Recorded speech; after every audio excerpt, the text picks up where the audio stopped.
존 칼빈의 기독교 강요 76번째 강의를 시작하겠습니다. 이 강의는 존 칼빈의 기독교 강요 제3권 제21장서부터 시작하겠습니다. 1절은 예정론의 필요성과 그 유익에 대하여 칼빈은 다음과 같이 말하고 있습니다. 생명의 언약이 모든 사람에게 동등하게 전해지지 않는다는 것은 명백한 사실이며, 전해진 사람들 사이에서도 끊임없이 또는 같은 정도로 환영받는 것은 아닙니다. 많은 사람들이 이것은 이해할 수 없는 문제라고 생각합니다.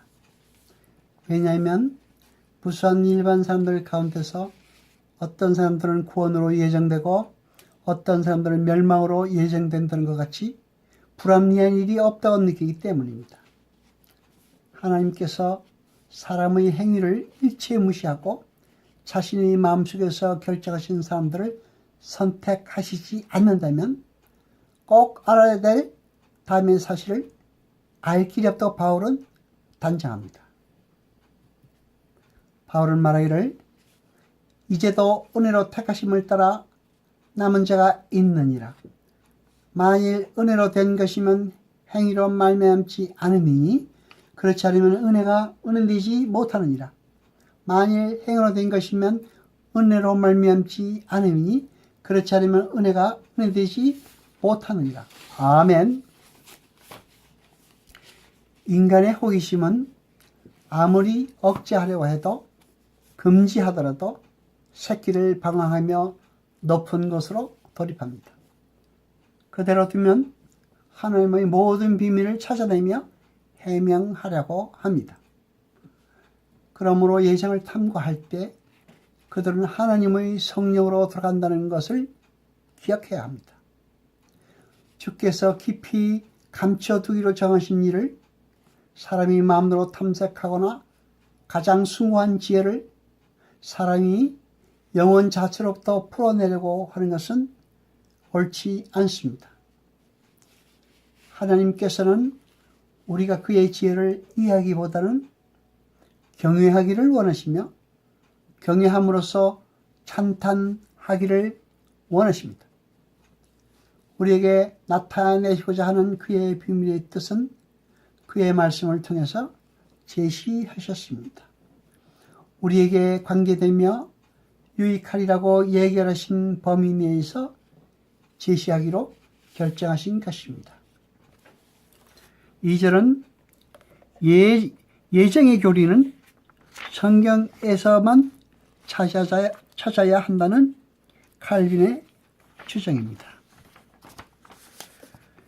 우리가 주께 대하여 알아도 좋은 모든 일을 탐구할 때에 주의 말씀은 우리를 인도할 수 있는 유일한 길이며, 우리가 주에 대하여 보아야 할 모든 것을 보려고 할 때에 우리의 눈을 비춰주는 빛은 주의 말씀뿐입니다.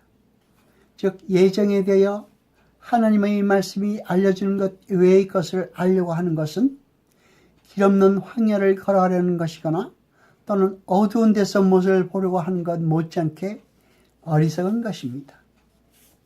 이 문제에 대하여 우리가 모르는 점이 있는 것을 부끄러워할 필요가 없습니다. 여기에는 일종의 유식한 무식이 있기 때문입니다.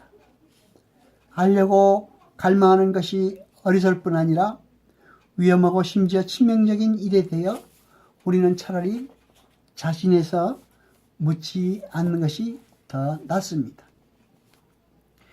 하나님께서 신자에게 하시는 모든 말씀에 대하여 그리스도인이 마음과 귀를 열고 듣는 것을 우리는 허락해야 합니다.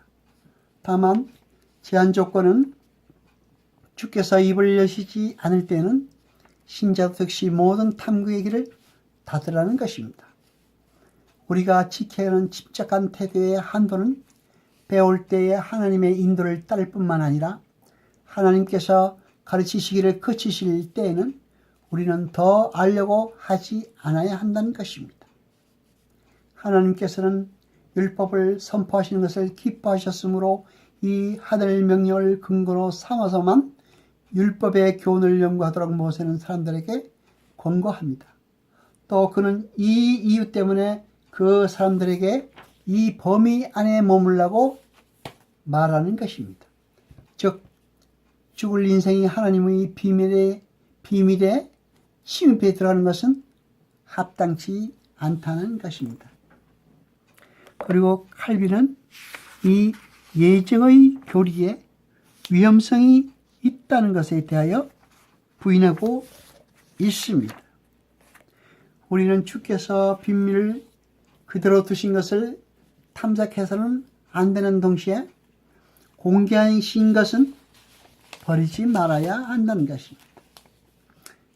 하나님께서 어떤 사람은 생명과 소망을 가질 수 있도록 선택하시고 어떤 사람에게는 영원한 사망을 선고하시는 그 예정을 감히 누가 부정할 수 있겠습니까?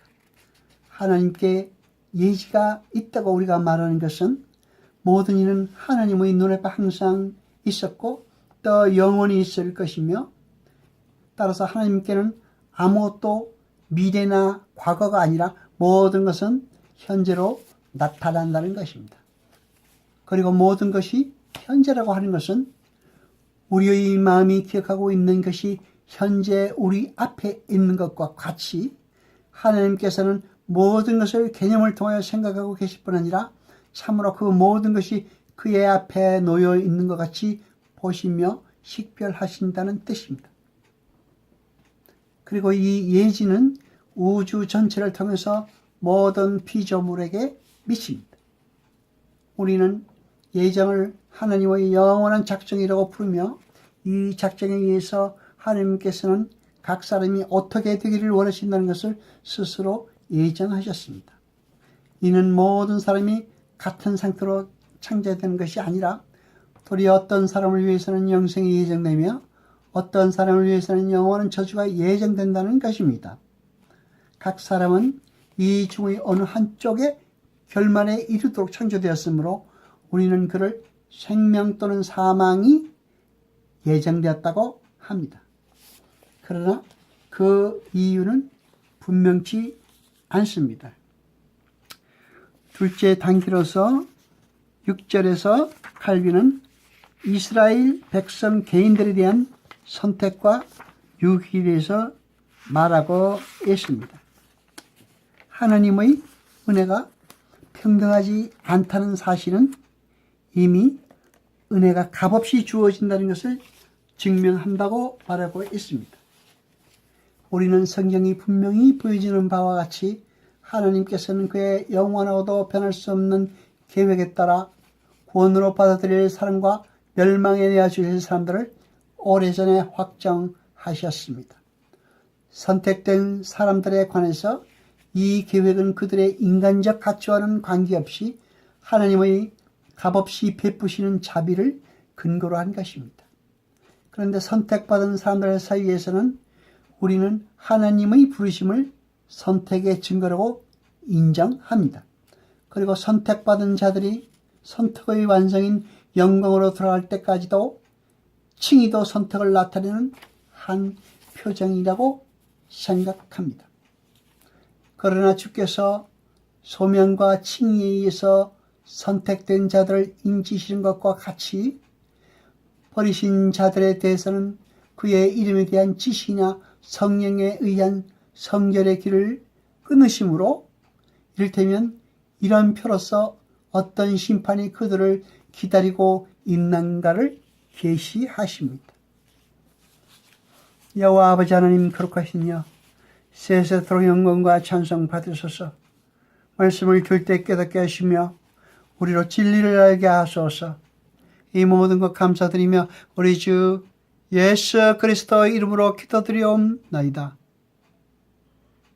아멘.